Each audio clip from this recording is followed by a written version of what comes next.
Next நேயர்களுக்கு என்னோட அன்பான வணக்கங்கள். இன்னைக்கு நம்ம சனி பயிற்சி குறித்து தான் பார்க்க போறோம்.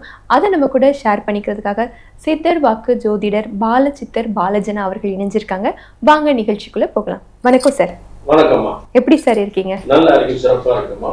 Okay sir. எல்லாரும் இந்த சனி பயிற்சின்னு பேசிட்டு இருக்காங்க. அந்த சனி பயிற்சினா என்ன சார்? இப்ப முதல்ல பிரம்ம பிரபஞ்சத்தில் பிரம்மனால் உருவாக்கப்பட்ட ஒரு சக்தி தான் பிரம்ம ஜோதிடம் சாஸ்திரம்.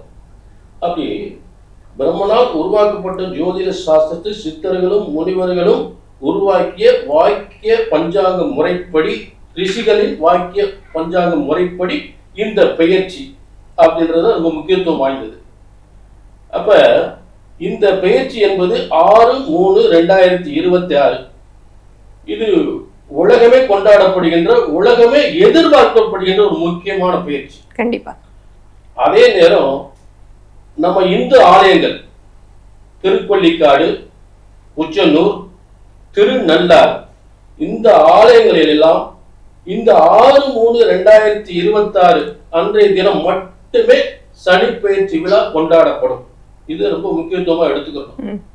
அடுத்து இந்த சனி பயிற்சி எதுக்காக வருது, ஏன் வரணும் அப்படின்னா, ஒரு மனுஷன் அவனுக்கு ஒரு யோகத்தை முதல்ல கொடுப்பார். நல்ல தொழில், நல்ல வருமானம், நல்ல முன்னேற்றம் கொடுப்பார்.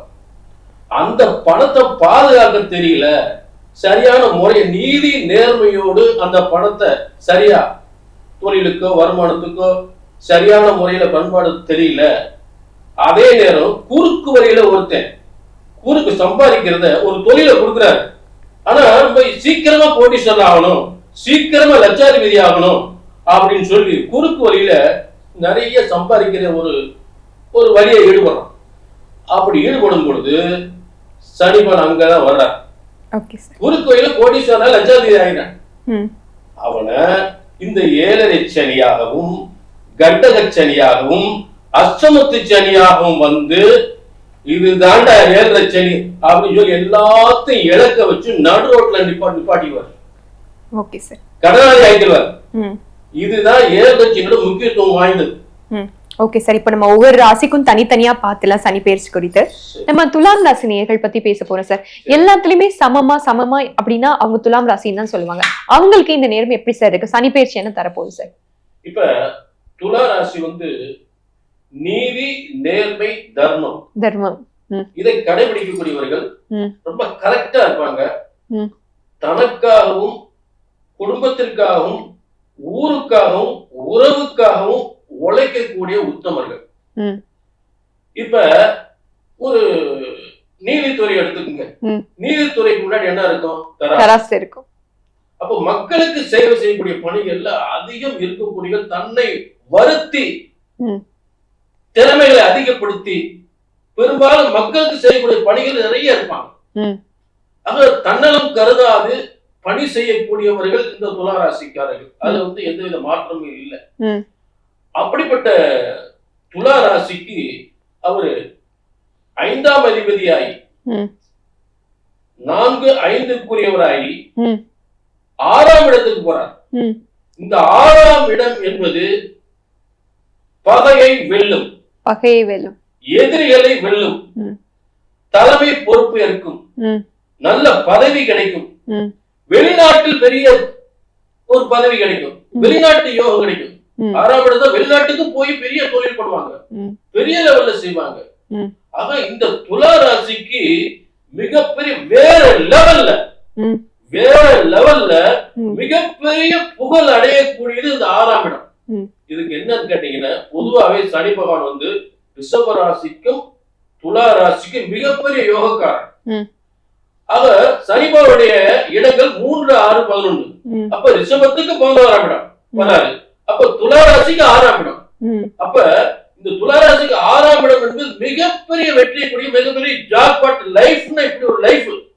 அப்படிப்பட்ட ஒரு லைஃப் வந்து இந்த சனி பெயர்ச்சியால துலா ராசிக்கு பிரமாதம் அமைய போகுது. பேர், புகழ், அந்தஸ்து, கௌரவம் நல்ல சிறப்பா இருக்கு, அதுல மாற்றமே இல்லை. Okay sir. அவங்களை பொறுத்த வரைக்கும் நீங்க சொன்னீங்க அடுத்தவங்களுக்காக வாழ்ற ராசின்னு சொன்னீங்க. சோ இவங்க குடும்பம் எப்படி இருக்கு சார் இந்த டைம்ல? இப்ப இவங்க அடுத்தவங்களுக்காக வாழ்ற ராசின்னு சொல்லிட்டீங்க.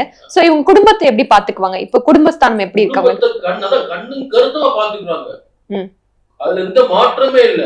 ஒரு பாசம், ஏன்னா பூர்வ புண்ணியஸ்தானம், அது பூர்வ புண்ணியஸ்தானம் புத்திரஸ்தானம் அப்படின் போது கண்டிப்பா சிறப்பா குடும்பத்தை கவனிச்சு நல்ல ஒரு யதார்த்தமாக ஒரு நேச பாசத்தோடு கணவன் வாழ்க்கை ரொம்ப சிறப்பா குடும்பத்தை ரொம்ப அக்கறையா பார்க்கிறோம். Okay sir. இவங்களுக்கு எந்த மாதிரி தொழில் தொடங்கலாம் இந்த டைம்ல? என்ன மாதிரி தொழில்? இவங்க பொதுவா வந்து வியாபார தொழில் பெரும்பாலும் இருப்பாங்க. அதே நேரத்துல வந்து பாத்தீங்கன்னா சட்டத்துறையில் நிறைய இருப்பாங்க. ஏன்னா அந்த தராசு தான் உங்க ராசி.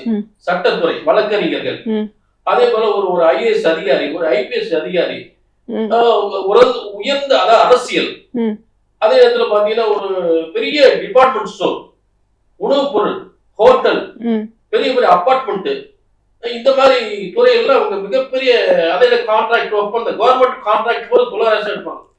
ரோடு கான்ட்ராக்டர், இந்த அதே மாதிரி பெரிய பெரிய contract, electrical contract, road contract, இதெல்லாம் வந்து துளாராசி எடுப்பாங்க. Okay sir. மிகப்பெரிய தொழிலதிபர் தான். Okay sir. அவங்களுக்கு எந்த மாதிரி விஷயங்கள்ல கவனம் தேவை சார்? இப்ப இந்த 6ஆம் இடத்திலிருந்து பார்க்கக்கூடிய இடம் 8ஆம் இடத்தை பார்க்க. இப்ப 8ஆம் இடத்துல பார்த்தா கடன், வழக்கு, அவமானம் வரதான் செய்யும், விரட்டிடும். ஓகே. ஏன்னா இது எதிரியை வெல்லக்கூடிய ஸ்தானம். கடன், நோய், வழக்கு, அவமானம் வரதான் செய்யும், ஆனா விரட்டிடும், வந்து காணாம போயிடும். அது 6ஆம் இடம். அடுத்து உங்களுக்கு பார்க்கக்கூடிய இடம் வந்து என்னன்னு கேட்டீங்கன்னா அந்த கன்னிராசி 12ஆம் இடம். இந்த 12ஆம் இடத்துல இருந்து உங்களுக்கு விரயஸ்தானம். அப்ப விரயஸ்தானத்தை பாக்குறதுனால சின்ன சின்ன விரயங்கள் இருக்குதான் செய்யும். கொஞ்சம் உடம்பு பார்த்துக்கணும், உடல் ஆரோக்கியத்தை கவனமா பார்த்துக்கணும். புரிஞ்சுட்டீங்களா? அடுத்து துளாராசிக்கு 3ஆம் இடத்தை பார்க்கும்.